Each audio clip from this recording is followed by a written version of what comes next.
Hotep family. Hotep, Hotep. Amandla.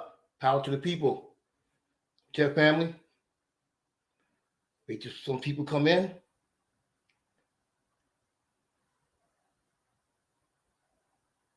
Wait till some people come in. Comments. Make sure I got that up there. Yes, sir. Hotep.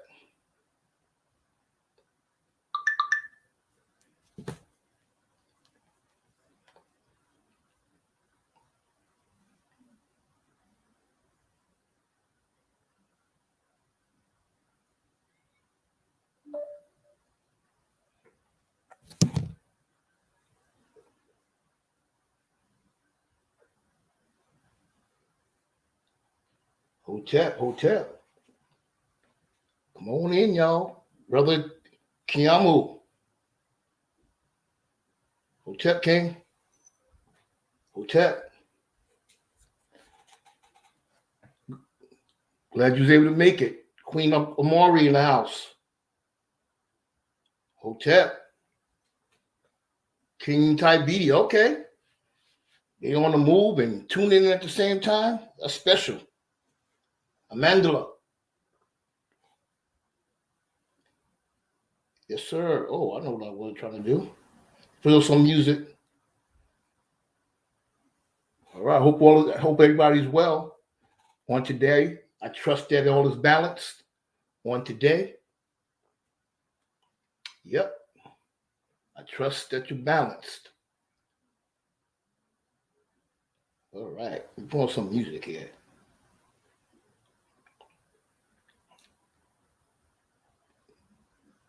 It's my minute to come on in. Those who are available. Yes, yes, yes.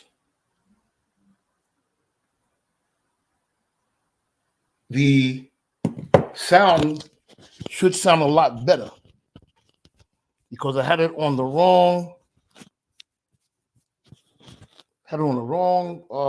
setting.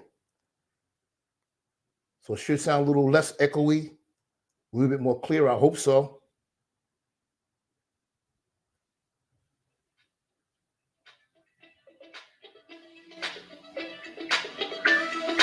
We're gonna have a knowledge party. Come on, everyone, tell somebody. Let's celebrate our minds. Good. We're gonna have a Had it on the wrong setting. Come on, everyone, tell somebody. Knowledge ain't hard to find. Now hold up, wait a minute. Let's get a little bit of knowledge in it. Everybody wanna go way back to Marcus Garvey, 1887. He was born a Nubian king, and he sparked the revolution. Brother Chikari, good to see you, my brother. We're gonna have a knowledge party. Come on, everyone, tell somebody. Let's elevate our minds. We're gonna have a knowledge party. Come on, everyone, tell somebody. Knowledge ain't hard to find. Let's take a little trip way back to the ancient land. Now cowards walking around with swords in their hands. There were Nubian queens sitting high on the throne. We were Nubian pharaohs. That's the word. Alone. That's the word alone. Now Malcolm X, Rosa Parks, Cedric Douglass, Martin Luther King. Come on, everybody, get a little bit of knowledge. Come on, everybody, come go with me. We're gonna have a knowledge party. Come on, everyone, tell somebody. Let's elevate our minds. We're gonna have a knowledge party. Come on, everyone, tell somebody. Knowledge ain't hard to find. Now I'm Conscious Black, and I made up a dance called the Knowledge. It's not hard to do. Everybody knows how to two-step, right? All you do is two-step, and on the third time that you step to the right, So you share it, y'all. And put it to your temple like you're thinking. And each time you put it to your temple like you're thinking, you're gonna go round and round and round. 1, 4, a circle. Y'all ready? It's not hard to do. Let's go. Oh, swing your partner, do-si-do, round and round and round we go. Swing them to the left and swing them to the right. It's a little in the night tonight. Keep spinning around and round and round we go. Keep spinning around. You ain't gonna dance to the back of the line, no shucking and jiving, it's party time. If you ain't gonna dance to the back of the line, no shucking and jiving, it's party time. Round and round and round we go, round we go, round and round and round we go, round we go. We're gonna have a knowledge party. Come on, everyone, tell somebody. Let's elevate our minds. We're gonna have a knowledge party. Come on, everyone, tell somebody. Knowledge ain't hard to find. Keep spinning around, around, around. Keep spinning around, around, around.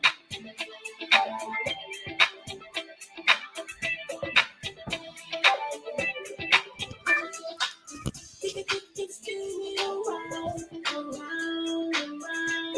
Keep spinning around, around, around.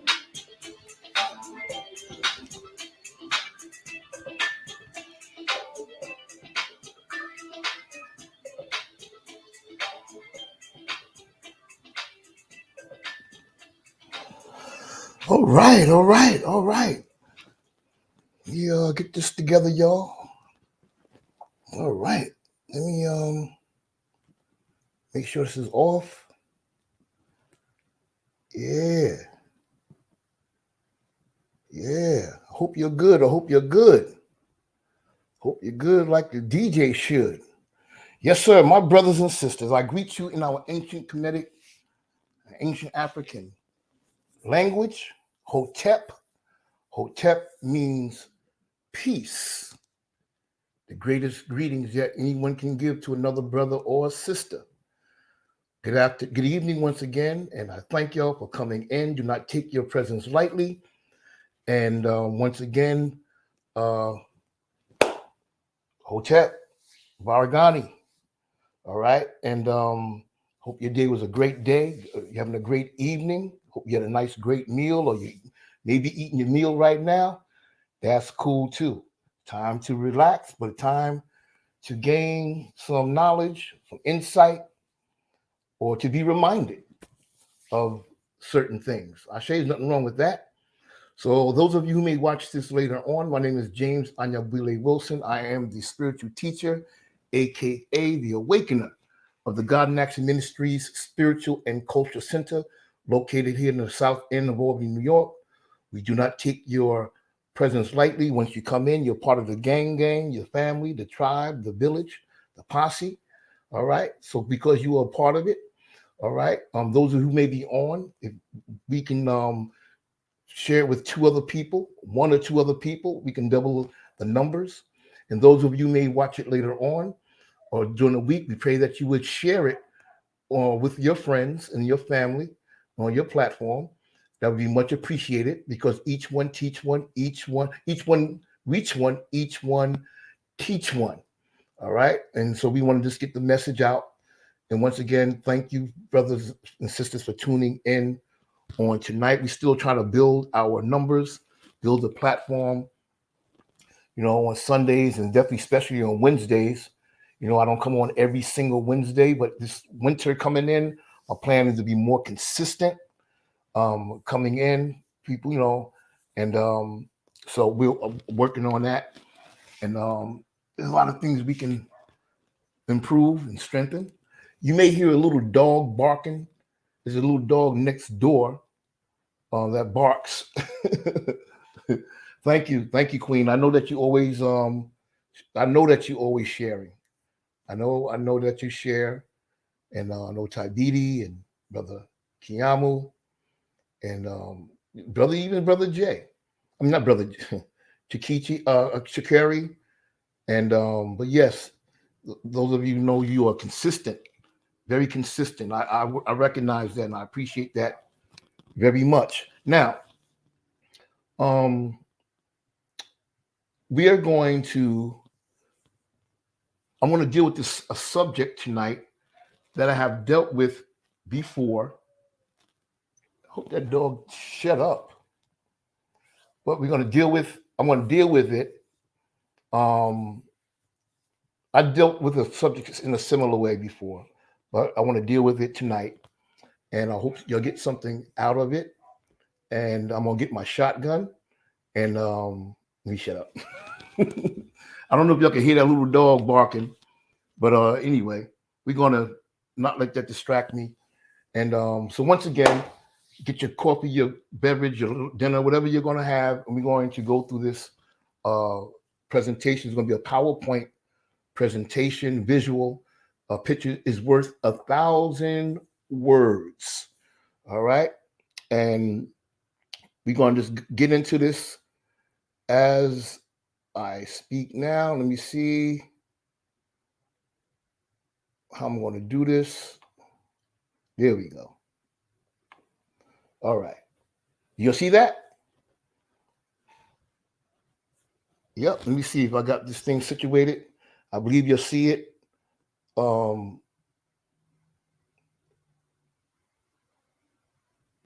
yep. I got my thing on live and I got it on share. I just don't want it to be. Here we go. Yep. We do have it. Okay. All right. So we're going to go in, my brothers and sisters, and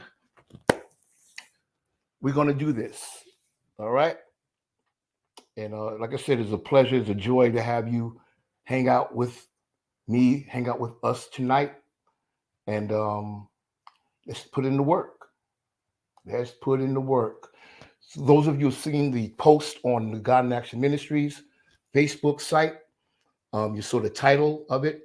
The beautiful flyer that you've seen, the first one you saw with the Unk, that was created by Queen Amari, aka Lisa Travis from South Carolina. We thank her. I believe South Carolina, right? You'll be moving around so much, traveling so much, you get confused. Kentucky, Rome, Brazil. But the beautiful fly she has created, she does definitely some professional work. Professional work. So those of you who may watch this later on and need some work done, let me know. We'll contact her. All right. Let me know. We'll contact her. Ashe. All right. The subject on tonight, or the lesson on tonight, is the 11 types of Negroholics that hinders Black progress. Now, Negroholics is a word that I made up. You know what I'm saying? The word I'm trying to be nice, so it was supposed to have been Negroholics. So I just said, let me put Negroholics. All right, just in case someone sits down with their family, young people, and watch this and see this. Okay, so 11 types of Negroholics that hinder Black progress. And the question is, are you on the list? Are you on the list? All right, so let's move in. And we see right here, this is a grade A, 100% pure Negroholic. And those of you who have seen the movie Django, oh man, he's definitely a poster child for Negroholism. All right, let's move in.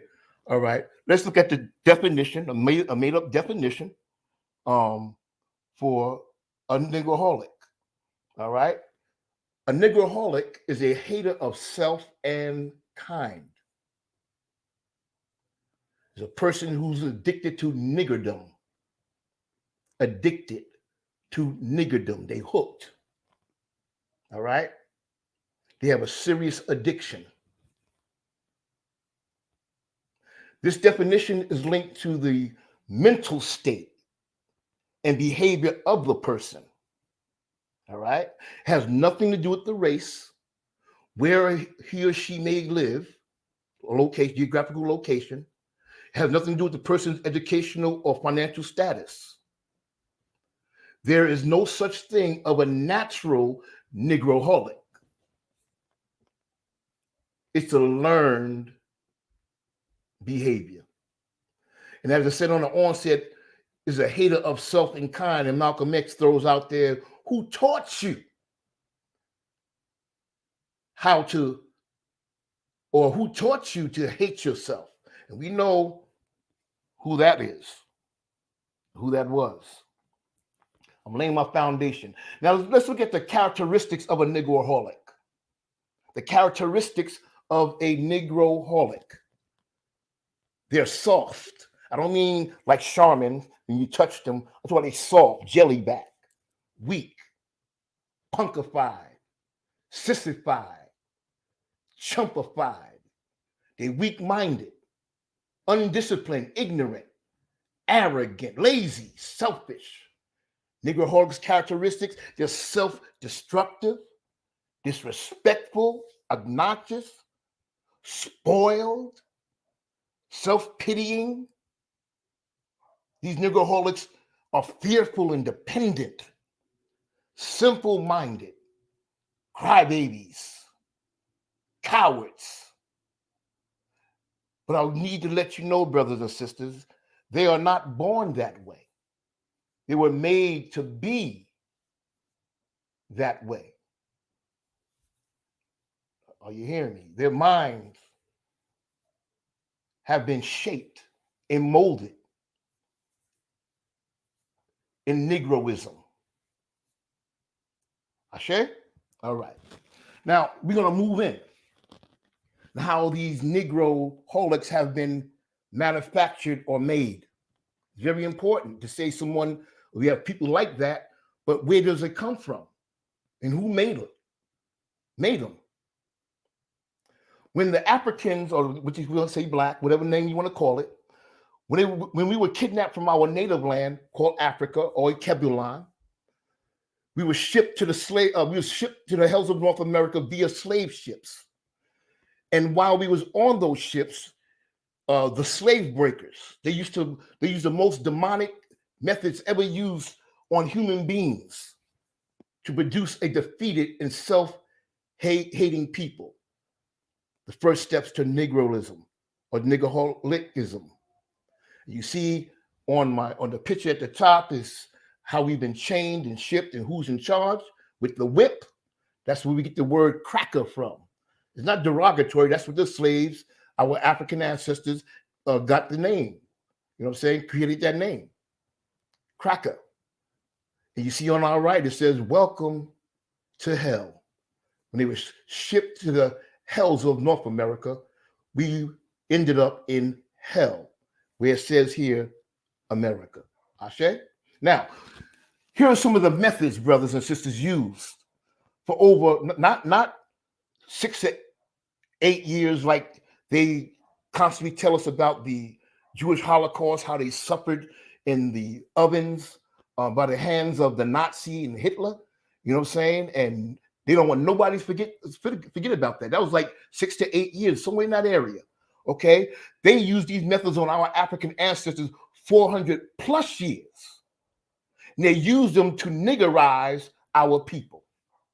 Are you hearing me? Look at the pictures here, brothers and sisters. I'm gonna let you take the time to look at some of those pictures that are presented to you before right now. Like I said, pictures are worth 1,000 words. What did they do? What methods did they use? They raped our ancestors, whipped them, sold the family, sold the children. They tortured them, they burned them, lynched and hung them, yes, murdered, castrated, stripped them of their knowledge of self, their culture, their religion, their language, their name, their God, and their land. They stripped them from everything. These are the most vicious, the most savage methods ever used on any human being in the history of this world. And so in 1863, they say that President Lincoln so-called freed the African people, the African slaves. I believe it was they freed them after, this is my belief, they freed them, matter of fact, it's facts, it's truth. I believe they freed them after they knew they were completely stripped of knowledge of themselves, then negrotized. Because they couldn't have a revolutionary-minded person like a Nat Turner running around freely. And there's a lot of negrotized black people running around here today. Are you hearing me, brothers and sisters? You see on the right, Abraham Lincoln freeing the Negro. That's what they made them to be. The Negro man, the Negress woman, and what they used to call our babies, black little pickaninnies. You see, not turning on the right. They couldn't have a brother like that or a sister like that running around with a revolutionary mind, so they had to Negrotize them.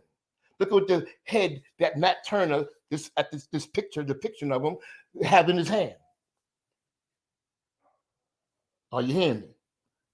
So when they stripped our people from their true identity, once you do that, or when they did that, the breakers, they broke us, stripped us of everything. And when you strip a people of their true identity, you can then create one for them. And in the hells of North America, black people were identified. These are the identities they gave us. We was identified as niggers, then Negroes, then colored, then blacks, then Afro-Americans, then African-Americans. Now it's back to niggers again. And a whole bunch of other disrespectful names that we call ourselves and they call us. Once again, when you strip a people of their true identity, you can then create one for them. Are you hearing me, brother? Look at the pictures, y'all. It's a message by itself. Now, once again, when they stripped us of our identity, because we don't know who we are. Somebody asks you, who are you? Oh, I'm a secretary on my job. Oh, I'm a teacher. Oh, I'm a deacon. Oh, I'm a preacher. Oh, I'm the choir singer. Oh, I'm a businessman. No. Who are you? They have stripped us to the point we don't know who the hell we are. And once they stripped us of our identity, our open enemy through their government and through their laws continued the Negroholic making campaign way into the 90s, to the 70s, and even further, using strategies like black codes, Jim Crow, segregation, discrimination, and racism, which is white supremacy. Neely Fullett, the teacher and mentor, well, the Jegna of Frances Cress Welsing, he taught her that if you don't understand racism and white supremacy, everything else that you know will only confuse you. And they use the government once again in their laws to continue this Negroholic making campaign to keep a people like ourselves in a defeated state. As I go, please look at the pictures. You see the brother at the bottom left. That is a 14-year-old boy by the name of Emmett Till. I think there's a movie coming out about him. His mother wanted to have the funeral with the casket open to see what these Caucasoid psychotics have done to her son. This is the kind of things that was happening to our people, to nigrotize us, to manufacture Negroholics, so we could forever be oppressed and controlled and fearful of the open enemy. Oh yeah, they're not going to teach you this in church.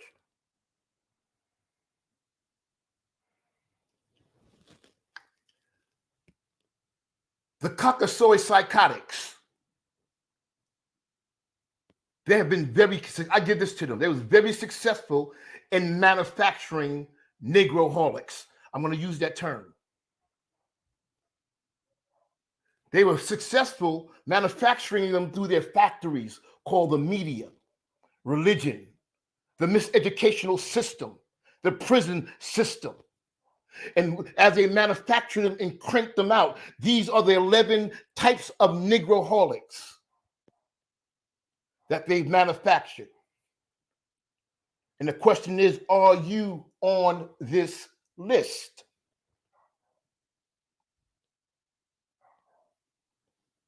You got the educated Negroholic, the anti-educated one, the consumer Negroholic, the business Negroholic, the capitalist one, the religious Negroholic, the hip-hop Negroholic, genocidal Negroholic, disrespectful Negroholic, nullified and conscious Negroholic. The 11 types of Negroholics that hinders Black progress. Are you on that list?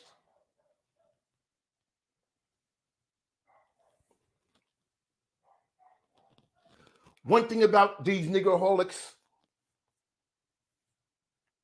they seem to be hell-bent on the undermining of Black attempts and progress to create a sense of unity and organization, respect, positive thinking, and forward action in the Black community. They undermined it. They throw all kinds of monkey wrenches in it to hinder it, to prevent it from happening. Many of them are easily recruited, and they collaborate with the open enemy, once again, to hinder Black progress. And these are the kind of ones that were recruited and collaborated with the enemy to infiltrate Black organizations. These were called Black agents, recruited and hired by the open enemy, the powers that be, the government, the FBI, the CIA. You know, you saw that movie of The Black Messiah, dealing with the life of Fred Hampton. Now, that Black person who got caught stealing, he didn't want to go to jail. So they said, you know what? You don't have to go to jail. If you work for us, we'll pay you. All we want you to do is to bring him down, bring the organization down, and the man went for it. All our Black liberation organizations, freedom fighters. The reason why a lot of them don't exist today, because our people who look like them, sound like them, dress like them, infiltrated the organization and caused separation and division. There was agent provocateurs. They created conflict and arguments, fighting. That was their job. There was agents. They were Negroholics. And once again, there's a lot of Negroholics running around here today as I speak. Are you on that list? Now, we dealt with the what the Negroholic is hell bent on. So we're going to deal with the list now. We got the educated Negro, or the Negroholic. They are embarrassed by the conditions of their people. This type of Negro is generally educated from a Eurocentric perspective, got an Oreo head, Black face with a European mind, and they can rationalize that they have no responsibility to the collective struggle of the Black race. This type of Negro, they crave white acceptance and approval. And when they get educated, get their degrees and their certificates, they walk around with pomp and bougie like. Their education serves only the interests and concerns of white people. Now, I share with this many times that if you have a degree hanging on your wall, or a certificate hanging on your wall, or you're a successful businessman or entrepreneur, and you don't pave a way for your people, people who look like you, pave a way for them to get where you are and even go further. I'm not saying take over what you have, but to pave a way so they can be successful too. What you have is useless, or what I have is useless. Are you paving a way for somebody else?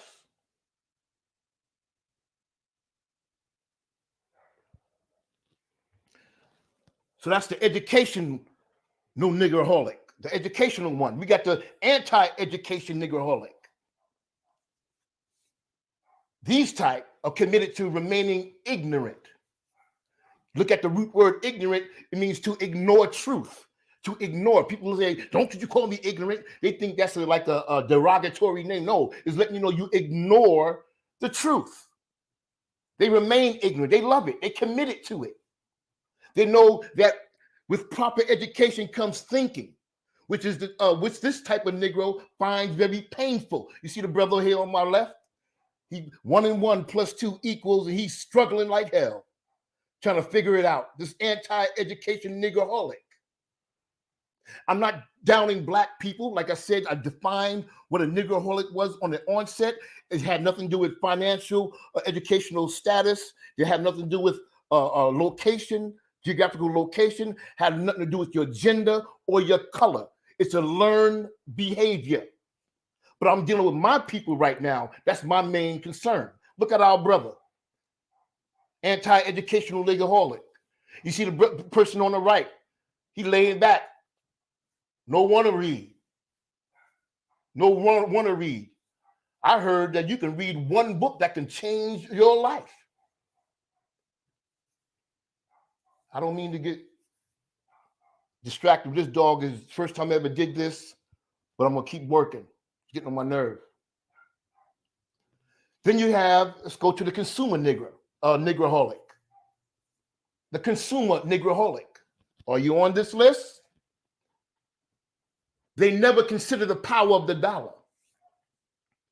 They spin and spin and spin. You ever hear that saying? You get money in your hand, my hands start itching. So you have to get rid of it. And in the black community, the black dollar don't even bounce one time before it leaves the black community, where other communities, other races of people who don't look like us, their money bounce 8, 9, or 10 times before it leaves their community. These consumer Negroes, they never consider making it a priority to support black businesses. Instead of saving money to purchase a home or investment or start a business or buy some land, they rush their dollars into non-black hands with incredible speed, with incredible urgency, and then complain that they're broke. Ain't got it. And didn't you just get your tax return? Didn't you just hit the lotto the other day for $1 million and you broke? Athletes making millions of dollars, musicians and actors black people making millions of dollars. How can you go broke? Because they have a consumer mentality. Those are consumer Negroholics. See, it's not just poor people. It's not just people in the hood or ghettoized people. Okay, they come from all walks of life. And one thing about these consumer Negroholics, their main addiction is holidays and sales.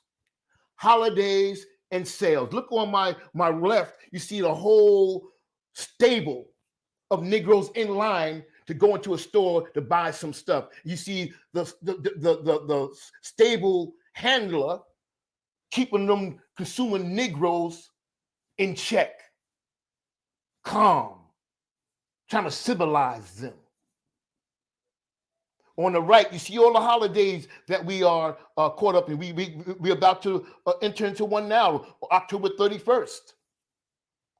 I talked about that past Sunday.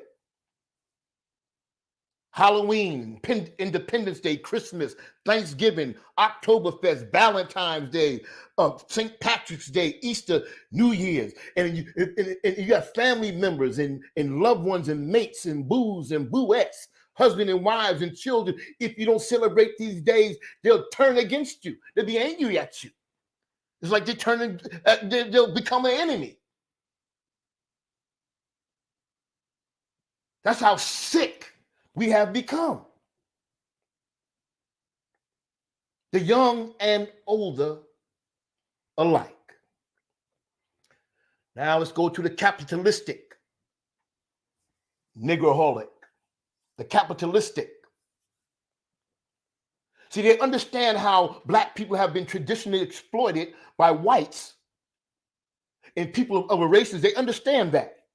But they have adopted the same attitude of those who take economic advantage of African people, and they return once they take all the money, drain us of all the money, smile on our face, hey brother, hey, proud to the people, praise the Lord. But at the same time, they're using the same tactics and strategies as those who don't look like us use to take our money, but they return nothing back to the black community. They take the money, move out, forget where they came from. And as soon as those they want to be like turn against them, here they come running back to the black community seeking black people's help.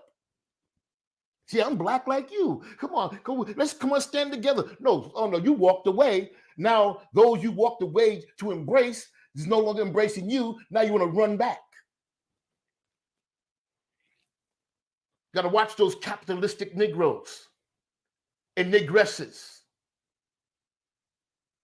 You see how the man on the right running away with all the money. Don't want to donate nothing to the programs in the community. We're not saying give all your money, but something beats a zero. Ashe? Do we have these religious Negroholics? Are you on this list? These religious ones have adopted a pie in the sky mentality about life. And they have no desire to participate in the historical struggle of black people who they know or who they no longer identify with.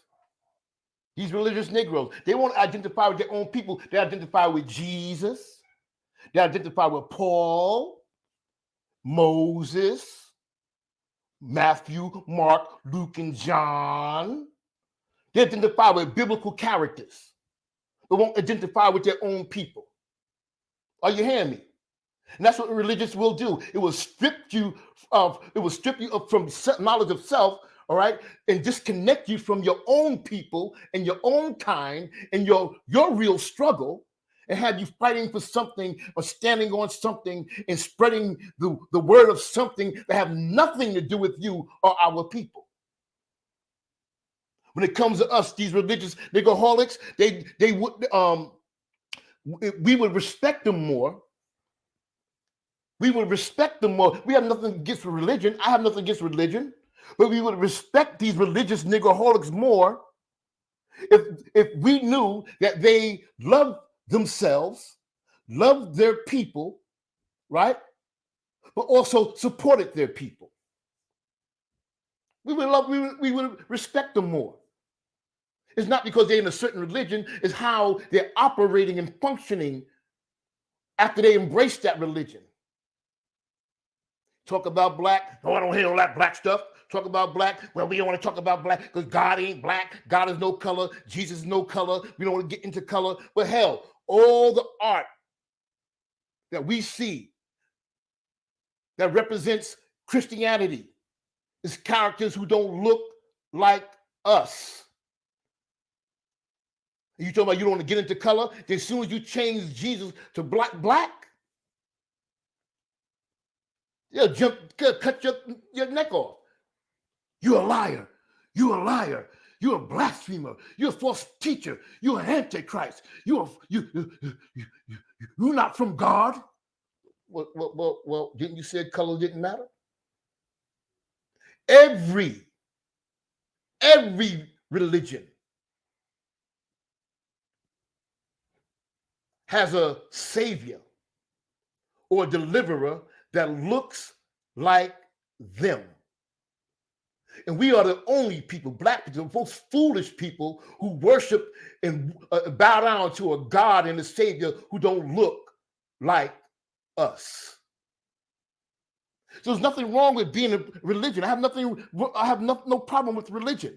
But I stand on the words of Dr. John H. Clark, our ancestor who have transitioned, one of our greatest scholars. He says, if you are in religion, use it as an instrument for black liberation. If you don't do that, you need to throw it in the ash can of history. It's useless and is worthless. Look at the pictures here. You got the Christian, you got the Muslim, you got the Catholics, whoever they are. All of them, all of those religions were forced on our people. All of them enslaved our people and did some savage things to our people. So we just can't blame it on the white man and Christianity. No, Islam, Muslims. Yeah. Yeah, they came 1,000 years before the Christians came. The European Christians came to Africa, and the Muslims, right, when they invaded and plundered and raped Africa, they taught the Europeans how to do it. You think the Europeans was vicious and savage and beast-like? Nothing compared to the Arabs and Muslims who came in first 1,000 years before. Did you know that?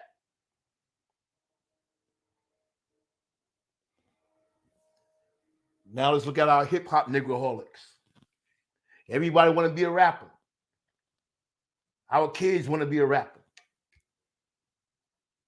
30, 40, 50-year-olds want to be a rapper. 60-year-olds want to be a rapper. Baby, you need to go get a job. Oh, baby, I'm working on my craft. You know what I'm saying? I'm going to be great one day.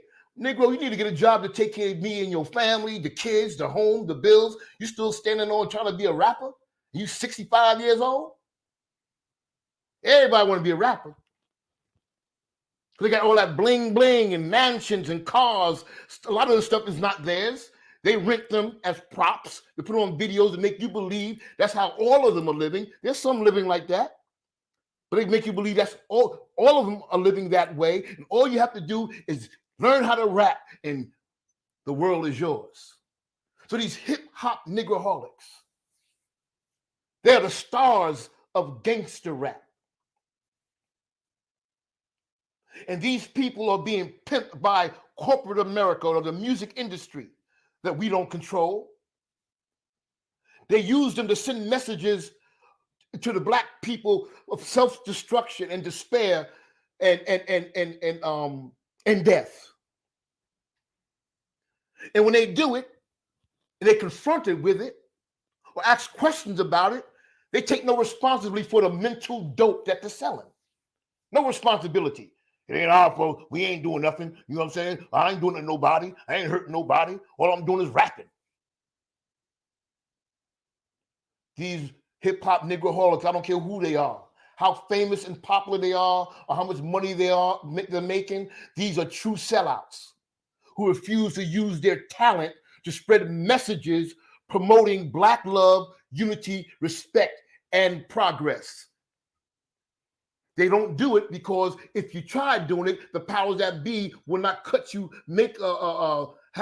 give you a multi-million-dollar contract. So you see them as the puppet, but it's some the puppeteer is behind the scene pulling the strings, and they don't look like us. And what did Michael Jackson say? They don't really what? Care about us. Who are you talking about? They. And like I said on the onset, Negroholics, they're not born like that. They are made and conditioned and trained and molded and shaped to be the way they are. They're malleable, like a lump of clay. You can take them and create whatever you want out of them. That's how weak they are. Look at the pictures here, brothers and sisters. This is what our children want to be. This is what our girls want to be boyfriends and girlfriends with. This is what a lot of people who want to marry. They want to be a part of the spotlight. It's the bad boy lifestyle. And when they get a bad boy,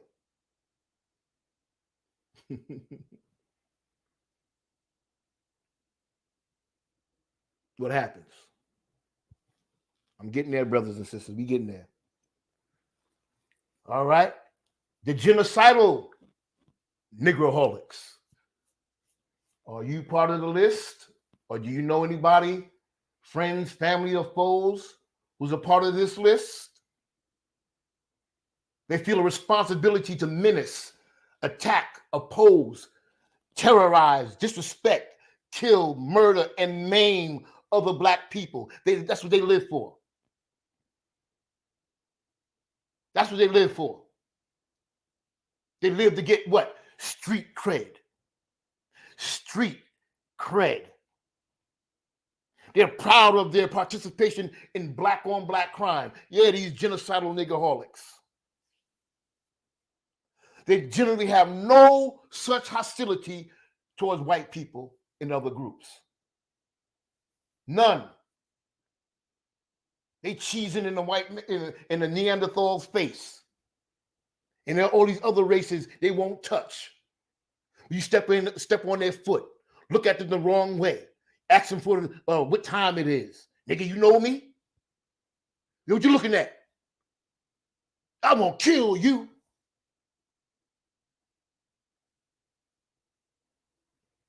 Genocidal Negroholics. And all they're doing is they're responsible, but they take no responsibility. But all they're doing is mimicking those who have forced us to come to the hells of North America. How did they get Africans? They took them by force. They committed genocide on us. And the Bible says evil communication or evil company, what? Corrupts good habit. If you hang around somebody long enough, they're going to begin to start rubbing off on you.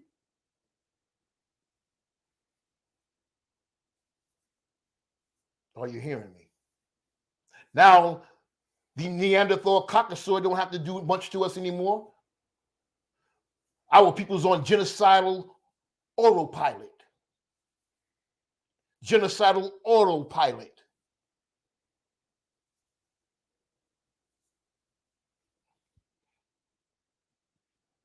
Then we got the disrespectful Negroholic. The disrespectful one. They smile more and act quite civilized when around white people. But in black company, they show a lot of hostility and anger and resentment. That their low opinion of themselves causes her to discount and disrespect black people who look like them. You can see this all over the internet. All the viral videos, all the videos people want to look at. All the ones got the most views. Is somebody taking snapshots and videos from their camera. Okay, black women fighting each other and black brothers fighting each other. Somebody robbing somebody. You see it all over into disrespectful Negroholics.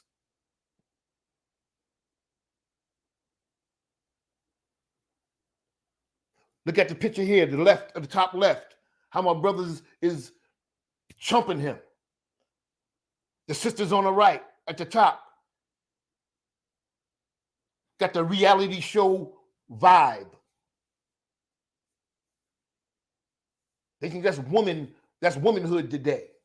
I'm a bad B, or I'm a bad N. Don't F with me. I'll peel your cat back. Then you got at the bottom how civilized we are when we're around the Neanderthal Caucasoid psychotics. We like gentle little teddy bears and puppy dogs, lap dogs. We change our behavior, change our ways. We start talking different, walking different. We get around them. Hey, Bob. They telling jokes that don't make no sense, and we laughing at them.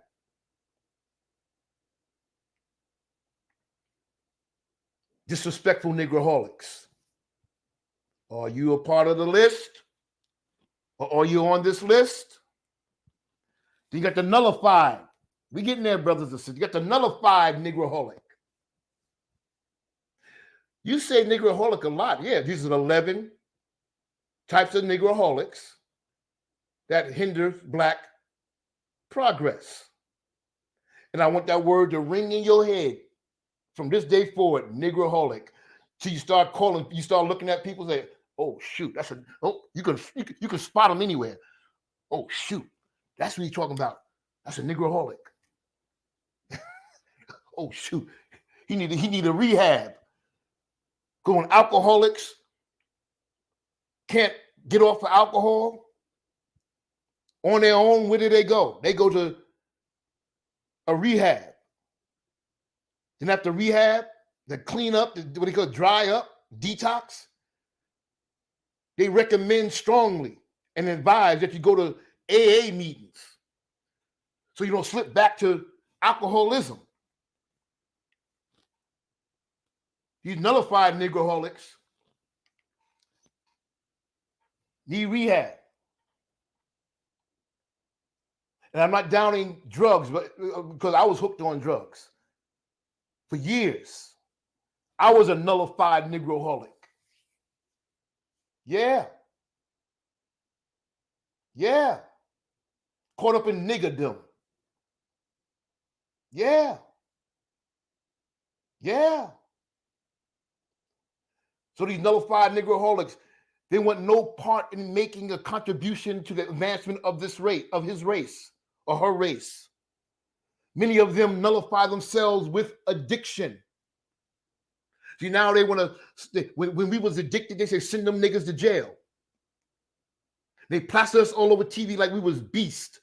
And the remedy was jail them, get them beasts off the street. They are a menace to society. But as soon as white people get addicted on opioids, they say jail is not the answer. These people need treatment.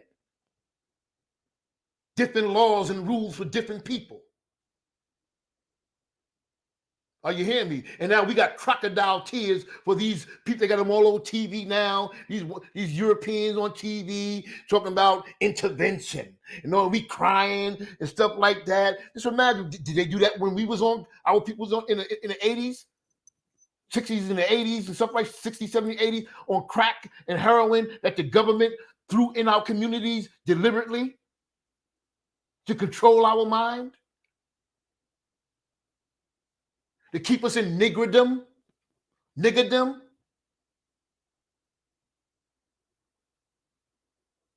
So these Negroholics, they tell their families and communities through their behavior.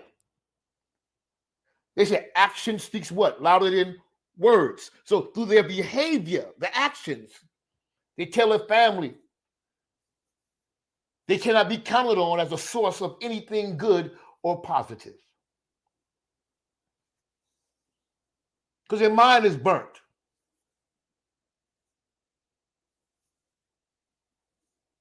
The mind is weakened. It destroys your drive and motivation, even your desire to live. So you can't count on them as a source of anything good or positive. I'm not saying they're no good. They're still human beings with problems, but they're still nullified Negroholics. And that's why I do what I do, brothers and sisters, because I come from this. I don't forget where I came from. I was raised. I was given all the things that I need. I had a lot of dysfunction in my life, a lot of ups and downs in my life as a child, confusion, all kind of stuff. And I learned how to medicate it. Through all the drugs that you see on this picture here, I did all of it. But I never shot anything in my arm. But I sniffed heroin. I have an addictive personality, and when I do something, I do it. Not bragging, I'm just saying that I was a nullified Negroholic. And I've never looked down on my brother and sister in this condition, because like I said, I was there. And it was a hell of a journey to come up out of it. But when I was there, you couldn't count on me as a source of anything good or positive. Matter of fact, I was not part of the solution. I was a part of the problem. And we have to call it like it is. All right, we almost gonna close, y'all. Got two more, I think we closing.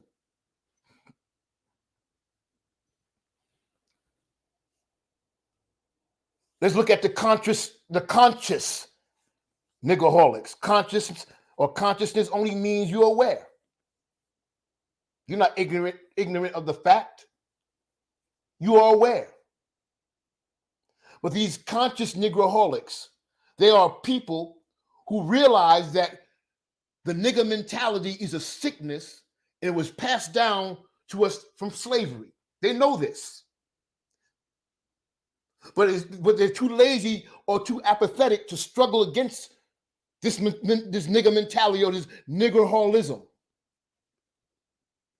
And these conscious Negroholics, one thing about them, not all, but a lot of them, they have no love for their own people and they choose to marry outside their race.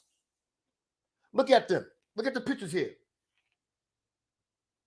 They got their African garb on, so you know they know something about themselves. I'm quite sure they know about what happened to us by enemies, by the Europeans' hands. I know not all white people are bad. I know that. I know that. But it ain't enough of them putting themselves in a position to help turn this racism and white supremacy around. See, one thing talking about it with you, I didn't know you know all that. Wow, you're knowledgeable. See, it's one thing knowing a whole bunch of stuff. You get excited because they know about stuff. No, the question is what you're doing to overturn white supremacy and racism. So look at them. They got on African garb.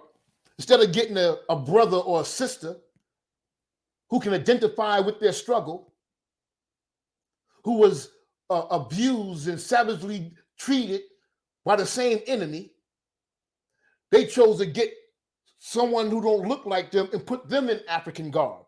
Wouldn't it have been easier to get an African man or African woman who's just like you, who know who they are, who is conscious? But no, you get somebody who's not conscious and dress them up as if they're one of you. I know you don't like that. I don't know who's going to watch it, but people don't like that. Look at the picture. Picture's worth 1,000 words. And black women, you get angry because the black man is avoiding you, looking past you, walking past you, not even trying to go after you. They're going after somebody else. But when we bring this up, all white people ain't bad. Or you say the white man, the black man, he went to Snow Bunny. He ain't no good. He went to Snow Bunny. He don't know what a real woman is. He want to go to a little girl. All right, you got this sister on the right. She's doing the same thing. We all screwed up. The Negroholic, it says, is not based on the gender, male or female, your educational status, your financial status, your geographical location. Not based on that. It's a learned behavior.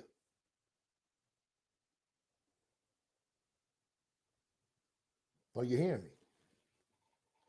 So now I share with you the 11 types of Negroholics that hinders Black progress. Now we see the problem.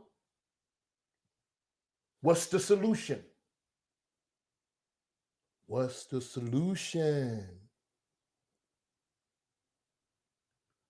We must first admit that we have been conditioned to think, behave, speak, and act like Negroholics. And once we are honest with ourselves, then we put ourselves in a position to recover and heal. Just like an alcoholic or a drug addict needs to recover and heal, you have to first admit I'm an addict. First admit I'm an alcoholic. Anybody knows about the alcoholism and in drugs, in a circle, a program. I don't know if Harriet Tubman said this, but her face is there. It says, sometimes you have to free people from their prison of the mind in order to save their lives. And it's true. We have to unlearn, relearn, and re-educate ourselves. Are you hearing me? What's the solution, brother? With this Negroholism or holicism. As African people or Black people, we must be actively involved in replacing the Negroholic mindset with ideas that promote love, unity, self-respect, dignity, and empowerment for the entire community. First, we have to do that for ourselves, and what we do ourselves, that's what we have to offer, contribute to our community. Each one, reach one, each one, teach one. You have to be actively engaged. So you can't wait on the Lord. That God want to boing something out of the sky and change your addiction.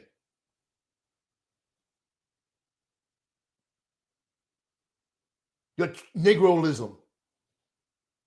You have to be actively involved. You have to educate yourself. You have to put yourself in circles and groups with people who have your best interest in mind, who's on the same road, trying to obtain the same goals, achieve the same thing that you are. Are you hearing me?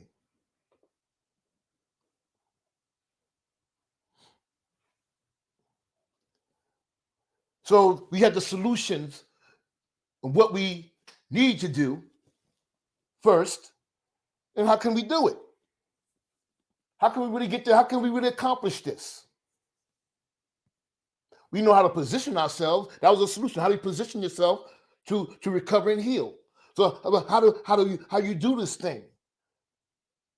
We have to Sankofa. Sankofa. You see this African symbol on the right here. It means to go back. To go back. You see the bird's head is in back of him or her, whatever kind of bird it is, right? Turning his head back. You have to go back and look at the symbol inside the body. Go back to where? Not Ireland, Italy, Yugoslavia, Ukraine, Russia, Israel. No, we have to go back to Africa, Sankofa. We should reach back and gather the best of what our past has to teach us. That's why I do what I do. Stop saying, if you're saying it, you know somebody's saying it, stop it. I don't want to hear all that Black stuff. That's your only hope. You got to go back and gather the best of what our past has to teach us so that we can achieve our full potential as we move forward.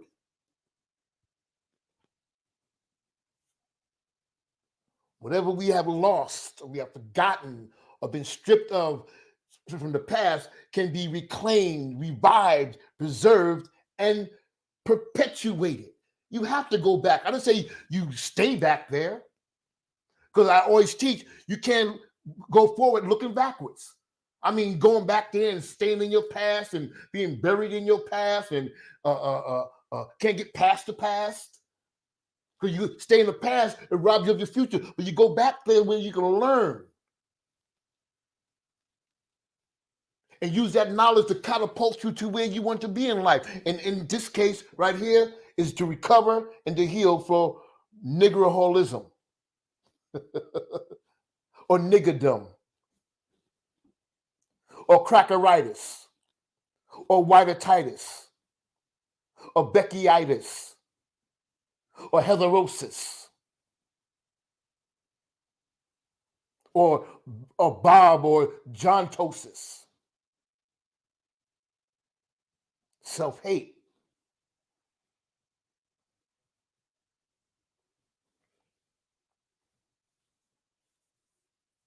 These are some things that we need, brothers and sisters. These are some things we need. And please try to position yourself if you can.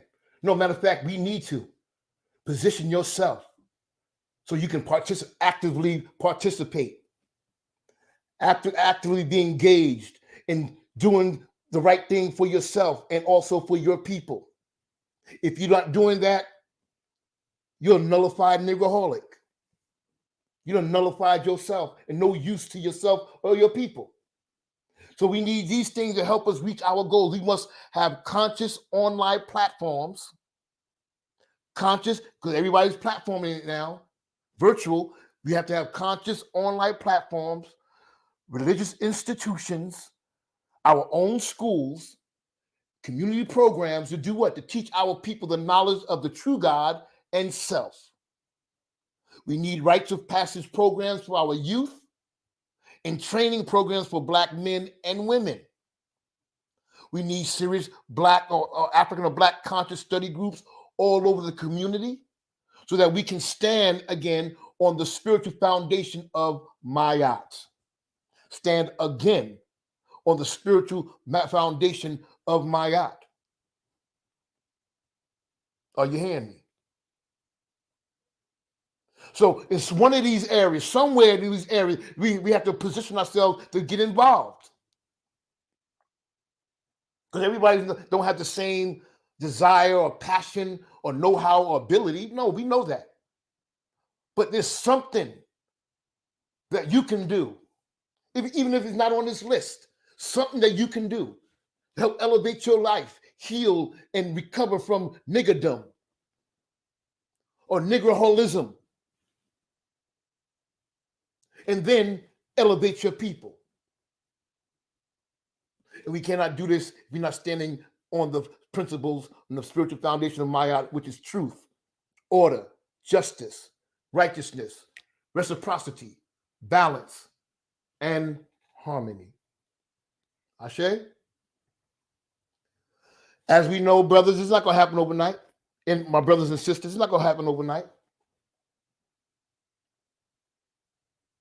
But we had a men's session yesterday, and I think I'm going to say it the wrong way. Brother Kiamu, maybe you can type it in. What was your subject? I think it says start what you mean and finish what. It's something like that.